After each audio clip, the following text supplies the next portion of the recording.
각종 대선 여론조사에서 1, 2위 경쟁을 펼치고 있는 이재명 지사. 과연 어떻게 평가했을까요? 이야기 들어보시죠. 그분이 나름의 뚜렷한 원칙을 가지고 이 국가의 입법, 사법, 행정, 온갖 영역의 일 중에서 형사사법 중에서도 과거의 행위에 대해서 처벌하는 일을 원칙에 따라 잘 하셨다. 그 점 때문에 우리 국민들께서 높이 평가하신다고 생각합니다.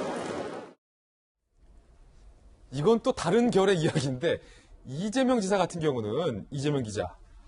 민주당 내부에서 지금 여권 대권 주자 1위를 달리고 있지만 사실 주류라고 흔히들 얘기할 수 있는 이 친문의 지지를 받고 있지는 못한 입장이잖아요. 사실은 그 방금 말했던 주류 당권파들은 조국 수사 때문에 윤 전 총장을 찍어내야 한다, 사표를 내야 된다, 우리 박수현 전 대변인 말씀하셨던 검찰 개혁이 필요하다, 뭐 이런 비판의 목소리가 많은데 그 민주당 내에서 대권 주자 1위인 이재명 지사가 수사 잘하지 않았냐라고 얘기했다는 건 가로 열고 가로 닫고 조국 수사 포함해서 참 잘했다.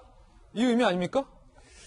그렇기 때문에 오늘 언론에서도 굉장히 긍정적으로 평가한 거고 거기에 대해서 친문 진영, 그러니까 지금 그 여권의 주류에서 그냥 비판하는 그런 목소리가 있다. 이런 식의 이제 그 평가들, 분석들이 나온 기사들이 있던데 전 저 발언 속에서 방점을 어디에 두냐에 따라서 굉장히 평가가 달라질 수 있다고 생각이 들더라고요. 그러니까 첫 번째는 좀 얘기한 것처럼 원칙에 따라 잘했다만을 놓고 보면 굉장히 윤석열 전 총장의 지금까지 뭐 적폐 수사를 비롯해서 또 조국 수사까지를 다 긍정적으로 평가했다 이렇게 볼 수도 있는 측면이 있죠. 어떻게 보면 저거는 윤 전 총장이 어떻게든 언젠가 화답을 해야 되는데 거기에 대해서 오히려 이재명 지사가 답을 준 형식이 될 수도 있는 거죠. 난 원칙대로 했을 뿐이다라고 했을 때는. 근데 방점을 만약에 저게 아니라 입법, 사법, 행정 분야 중에서 형사, 사법 분야, 특히 과거 행위를 처벌하는 일에서를 굉장히 그 전제를 뒀죠.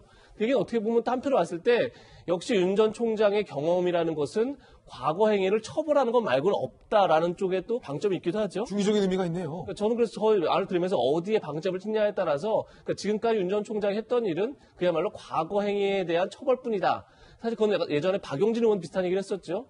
뭐 자신 있는 거 1시간만 토론해도 윤 전 총장 이길 수 있다 이런 얘기를 하면서 윤 전 총장은 과거 과거 행위를 처벌한 일만 했던 사람이고 정치라면 미래를 노라는 것인데 과연 미래에 대한 준비가 돼 있느냐 이런 이제 물음을 했었는데 그렇게 비슷하게 볼 수 있는 거죠. 그런 점에서 어디에 방점을 두냐에 굉장히 다르다라는 생각이 들긴 했습니다. 이제 상당히 흥미로운 분석도 좀 들어봤습니다.